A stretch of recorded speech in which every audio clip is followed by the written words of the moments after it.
Em nome do Pai, do Filho e do Espírito Santo. Vinde, Espírito Santo, enchei os corações dos vossos fiéis e acendereis o fogo do vosso amor. Enviai, Senhor, o vosso Espírito, será criado e renovareis a face da terra. Oremos. Ó Deus, que instruíste os corações dos vossos fiéis com a luz do Espírito Santo, fazei que apreciemos retamente todas as coisas segundo o mesmo Espírito e gozemos sempre da sua consolação. Por Cristo, Senhor nosso. Amém. Em nome do Pai, do Filho e do Espírito Santo.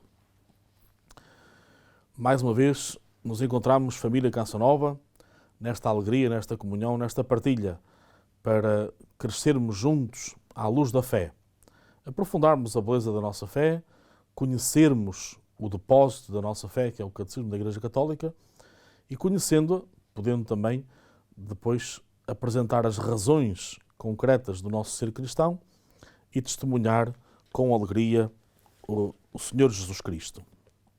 Porque sabendo que a vocação principal da Igreja é dar a conhecer Jesus, a grande alegria do Evangelho, mas se não o conhecermos, nunca o poderíamos testemunhar.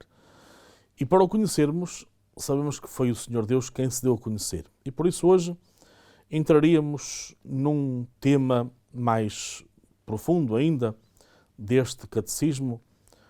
Até agora vimos que é possível o homem acreditar porque foi criado por Deus e, portanto, Deus dá-lhe também esta capacidade de crer, de acreditar, de confiar. E sabemos também que se pode chegar até Deus pela via da razão, através das criaturas, da beleza da criação. Isso, naturalmente, é uma forma de percebermos, olhando os oceanos, olhando as montanhas, as árvores, as flores, toda a criação, nós podemos perceber claramente que na origem de tudo isso está um ser diferente, um ser que naturalmente não podia ser um ser humano, uma criatura. Portanto, é possível chegar a Deus pela via da razão. Mas a grande revelação de Deus, isto é, o grande conhecimento de Deus, só acontece não pela nossa razão, mas porque Deus se dá a conhecer. E a isso chamamos revelação, tornar visível, desvelar, digamos assim, essa pessoa divina. E se me permitis, no início do segundo capítulo deste catecismo, que se dá por título Deus ao encontro do homem. Até aqui era naturalmente o homem que pode perceber Deus, mas agora Deus vem ao nosso encontro. E diz-se no número 50 exatamente isso. Pela razão natural, o homem pode conhecer Deus com certeza, a partir das suas obras. Mas existe outra ordem de conhecimento que o homem de modo nenhum pode atingir por suas próprias forças, a da revelação divina. Por uma vontade absolutamente livre, Deus revela-se e dá-se ao homem.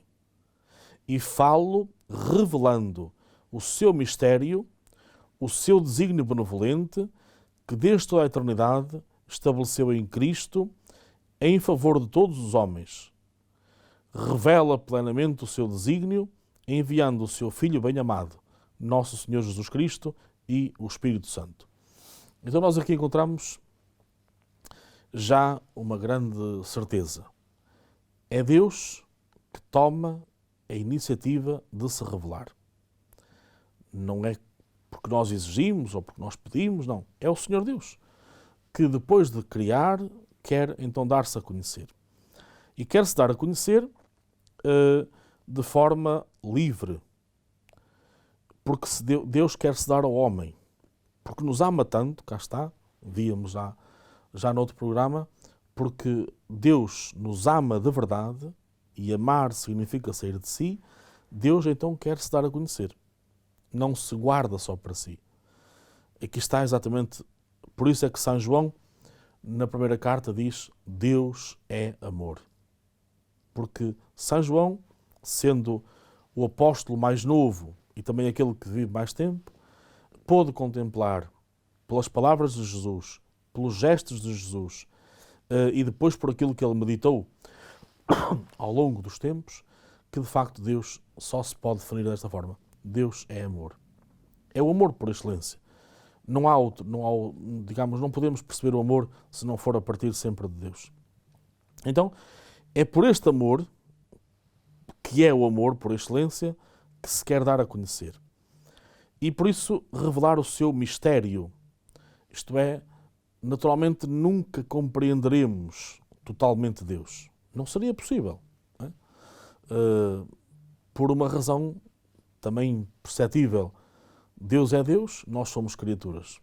E, portanto, não é possível Deus entrar, digamos, uma criatura abarcar Deus na totalidade. Não é possível. Não é?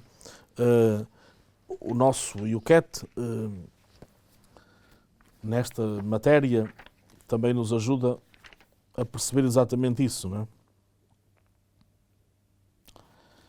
Quando se diz que não se pode revelar qualquer semelhança entre Criador e criatura sem que se faça notar entre eles uma dissemelhança ainda maior. Isto é uma definição do quarto concílio de Latrão. Portanto, ao longo dos tempos, houve vários concílios, como a gente sabe. O mais recente foi o Vaticano II, mas tinha havido já, ao longo da história, muitos outros concílios. Uns mais doutrinais, outros mais pastorais. Este quarto de Latrão diz-nos claramente que não se pode revelar qualquer semelhança entre Criador e criatura. Portanto, isto para ficar claro que Deus é Deus, nós somos criaturas e nunca o ser humano pode abarcar Deus. Nunca seria possível isso. Não é? O ser humano pode descobrir-se pela razão que Deus existe, mas não como Deus é realmente. Portanto, são duas coisas distintas. Podemos perceber, compreender que Deus existe, porque há um ser superior a nós, não é? Mas como Ele é, só quando o virmos. E só o poderemos ver quando nos encontrarmos diante dele na eternidade. Portanto, como Deus gosta de ser conhecido, revelou-se. Então, o que é importante? Como nós não o podemos ver, então Deus dá-se a conhecer naquilo que é possível conhecer aqui na Terra. Deus não estava obrigado a revelar-se-nos. Nunca tinha essa obrigação, porque Ele é Deus, nós somos criaturas. Ele fala por amor, tal como o amor no amor humano. Só se pode conhecer algo de uma pessoa amada quando ela nos abre o seu coração. Também só conhecemos os mais íntimos pensamentos de Deus porque Ele, eterno e misterioso, se manifestou a nós por amor. Então é muito importante ter consciência disto. Só podemos conhecer Deus porque Ele se dá a conhecer. Não é? Assim como só podemos conhecer uma pessoa quando ela se dá a conhecer. Não é? E temos sempre que respeitar a sua liberdade. E só quando cada um fala de si mesmo, se deixa transparecer, é que podemos conhecer. Então, ter consciência que Deus se manifestou a nós por amor desde a criação, passando pelos patriarcas e pelos profetas, até à definitiva revelação que é o seu Filho Jesus Cristo. Portanto, nós temos, e daqui a uns tempos iremos falar da grande revelação que é a Sagrada Escritura, Deus, ao criar, já se dá a conhecer, como Deus Criador. E naturalmente depois vai-se revelando, paulatinamente, através dessas várias gerações, daqueles que Deus põe à frente do seu povo, e naturalmente aqueles que vão formando o povo de Deus, a partir de Abraão, o primeiro crente à face da terra, num único Deus.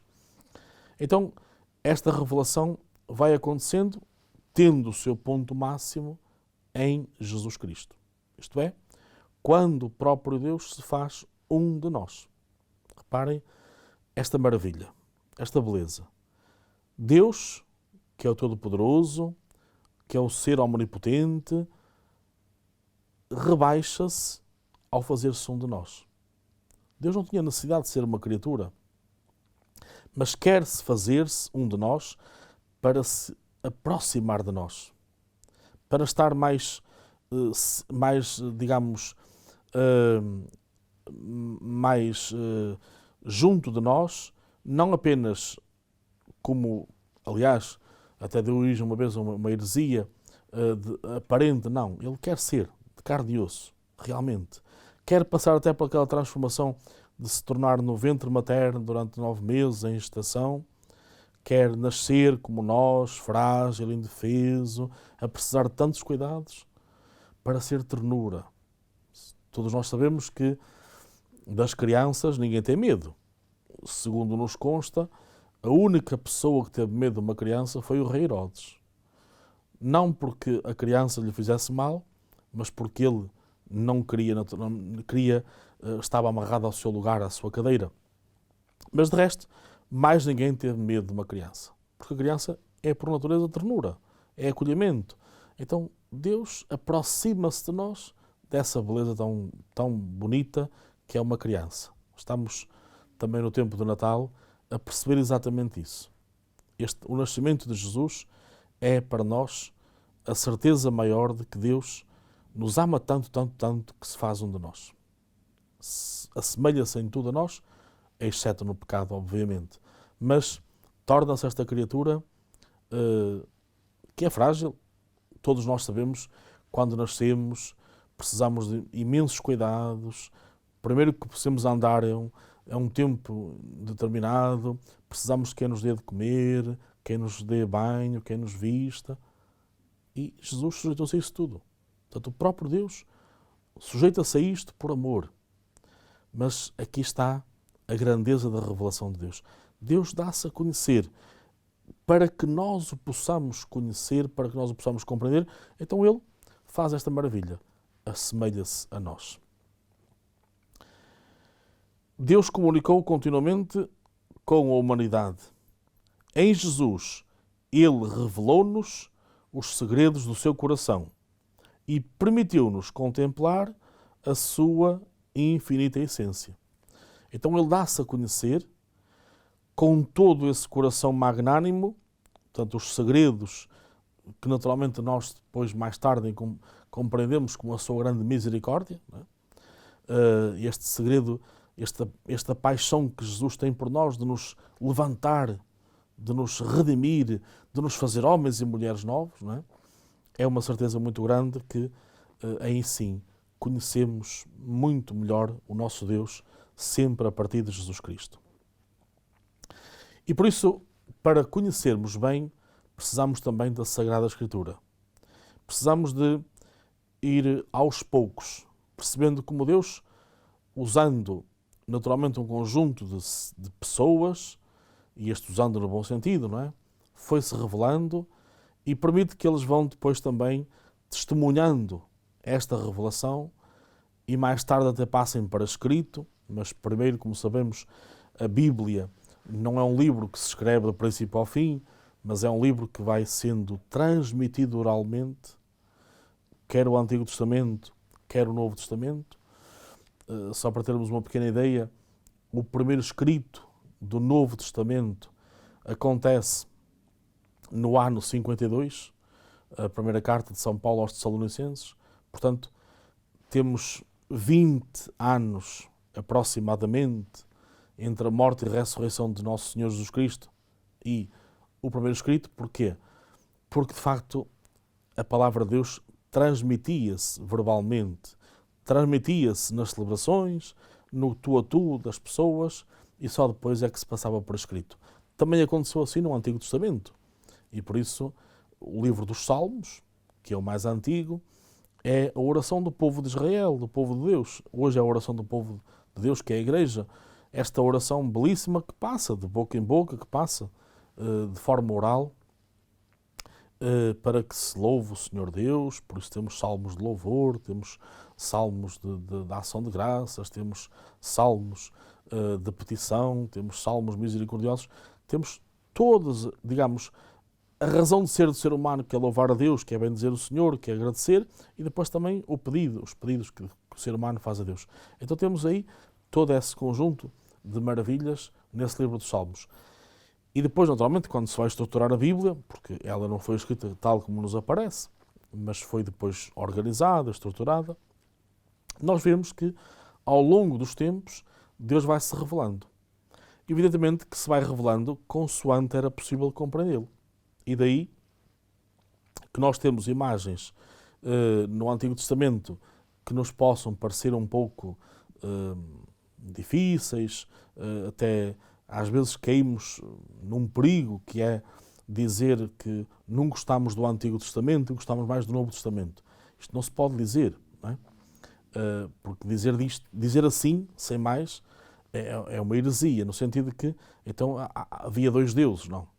Nós sabemos que Deus é o mesmo Deus que se revela no Antigo Testamento é o mesmo que se revela no Novo Testamento, mas sabemos sim que a forma de perceber Deus no Antigo Testamento é diferente de perceber Deus no Novo Testamento. Então por isso é que como que Deus permite guerras, dificuldades, não é Deus que as cria, não é Deus que quis que houvesse guerras, mas permite, como tantas outras situações, nós encontramos na Sagrada Escritura, no Antigo Testamento, não porque Deus quisesse assim, mas porque Deus é condescendente e percebe que o povo não entende mais e tem que ir aos pouquinhos, por isso paulatinamente se vai dando a conhecer. Mas, olhando um pouco então para esta revelação na Sagrada Escritura, diz-nos o nosso Yucat: como se revela Deus no Antigo Testamento? Deus mostra-se no Antigo Testamento como aquele que criou o mundo por amor e permanece fiel ao ser humano, mesmo que este, pelo pecado, o negue. Basta olharmos para as primeiras páginas do livro do Gênesis. Durante 2 capítulos faz-se uma belíssima narração da criação, mostra-se claramente como Deus faz tudo por amor, com bondade e com beleza, não é? E por isso o refrão que nos aparece permanentemente, Deus viu que tudo era bom e belo, bom e belo. Logo a seguir aparece o 3º capítulo, a queda, o pecado. A queda daqueles que quiseram ser como Deus, quiseram se colocar no lugar de Deus e por isso, como consequência, depois tiveram vergonha, tiveram medo, acusaram-se uns aos outros, que é sempre a consequência do pecado. E então, depois venha todo um conjunto de capítulos que nos vão falando desse pecado, mas mesmo logo no princípio da narração do primeiro pecado, no Gênesis capítulo 3, nós encontramos o primeiro anúncio da salvação, da redenção, de que Deus não desiste facilmente de nós. E aquilo que se chama, naquele versículo 15 do capítulo 3, o proto-evangelho. Evangelho que significa a boa notícia, a boa nova. Então, ao narrar o pecado original, Deus anuncia-nos já uma nova redenção de uma outra mulher, Maria Santíssima, há de vir o Salvador, há de vir aquele que põe termo, naturalmente, a todo o tipo de mal. Então, reparem, Deus está-se a revelar, está a mostrar-nos o seu projeto. A Bíblia coloca exatamente esse projeto inicial, essa criação, que é um primeiro aspecto da revelação de Deus, e mostra logo também a falha do ser humano, a pequenez, a fragilidade. Mas mostra claramente que Deus não desiste. Deus não põe para trás esse projeto. Continua a dar-se a conhecer, continua a revelar-se e continua a dizer: eu amo-vos, eu não desisto de vós, eu não vos deixo, não vos abandono. Então é exatamente essa maravilha que nós encontramos logo nos primeiros textos da Sagrada Escritura. Mas o Catecismo ajuda-nos, por exemplo, com este pequeno texto. Deus deixa-se experimentar na história. Com Noé, fez uma aliança para salvar todos os seres vivos. Chama Abraão para fazer dele o pai de um grande número de nações. E nele abençoar todas as nações da terra. O povo de Israel, descendente de Abraão, torna-se sua especial propriedade. A Moisés apresenta-se nominalmente. O seu nome misterioso, muitas vezes pronunciado como Yahvé, significa eu sou aquele que sou. Ele liberta Israel da escravidão do Egito, faz uma aliança no Sinai e através de Moisés entrega-lhe a lei. Repetidas vezes, Deus envia profetas ao seu povo para os chamar à conversão e à renovação da aliança. Os profetas anunciam que Deus fará uma nova e eterna aliança, que realizará uma radical renovação e uma definitiva redenção. Esta aliança está aberta a toda a humanidade. De forma muito simples, muito clara, mostra-se como é que Deus fez este caminho. Dá-se a conhecer a um homem, Abraão, depois há alguém que está atento, um Noé, que percebe que pode haver um dilúvio e, portanto, preserva-se a ele e os seres da natureza. Portanto, no fundo, alguém que se deixa conduzir por Deus e que percebe exatamente que o mal não tem a última palavra. Já aí se nota isso. Depois o Moisés, que Deus vai chamar para trazer o povo do Egito. Aliás, que Deus permite que nasça no Egito, não é? Este Moisés nasce no Egito, é filho de hebreus, é criado até no palácio de Faraó, porque não podia haver filhos, o povo hebreu, segundo o decreto do próprio rei, não podia ter filhos rapazes, quando os rapazes nascessem deviam matá-los. E o Moisés é criado na própria casa de Faraó, portanto, por desígnio de Deus, para depois, mais tarde, libertar esse povo hebreu que estava no Egito a ser escravo. Depois de muitas gerações, foram para lá como imigrantes, mas agora estavam a ser escravos. Então, reparem como Deus vai conduzindo a história. Nunca deixa o seu povo. Não é? Até por este pequeno pormenor, Moisés, que é criado ali com o Faraó, fruto de uma lei que não permitia rapazes aos hebreus, mas é a sua própria filha que vai acolhê-lo e que o vai querer criar, e, portanto, para esse menino ser robusto, ser dedicado e possa, naturalmente, ser esse condutor do povo de Israel, uma prefiguração do que é depois Jesus Cristo, o novo Moisés. Mas reparem, depois deste povo estar formado, porque Moisés leva o povo novamente de regresso para Israel, e vai-se formando com os juízes, depois com os profetas, e os profetas o que é que vão fazendo? Vão sempre anunciando o Messias, sempre anunciando o Messias, sempre anunciando o Messias, até que chega à altura do nascimento de Jesus Cristo. Portanto, reparem como Deus se vai dando a conhecer aos pouquinhos, e quando entende que é o momento oportuno, vem ao nosso encontro, vem habitar no meio de nós, vem montar a sua tenda no meio de nós. O Yucat, por exemplo, ajuda-nos a perceber o que é revelação. Esta palavrinha, para muitos que possam não ter tanta familiaridade, diz: a revelação significa que Deus se abre, se mostra e fala ao mundo por livre vontade. Portanto, uma definição tão acessível, tão simples, para quem acha que estas questões de fé são sempre difíceis de perceber. Não.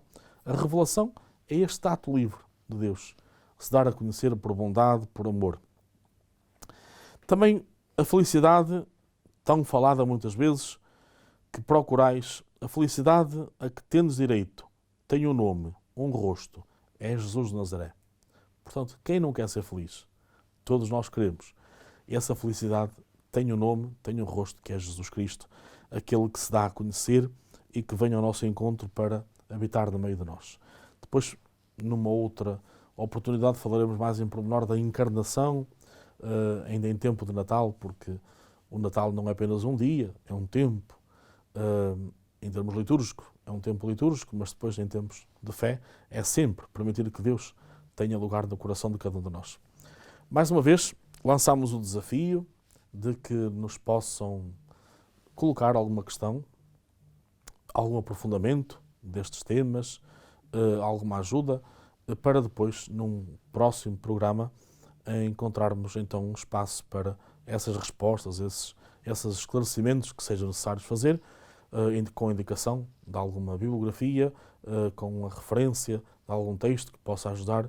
O que nos importa é que todos façamos este caminho, conhecendo melhor o depósito, a riqueza da nossa fé, aprofundando essa riqueza, procurando aí nela encontrar as razões da nossa esperança, da nossa fé, e nunca esquecer, para sermos boas testemunhas da fé, para sermos bons anunciadores de Jesus Cristo, para sermos portadores desta alegria do Evangelho, deste Deus que se fez homem e que habitou no meio de nós, para nos fazer mais felizes porque Ele, sim, é a felicidade por excelência.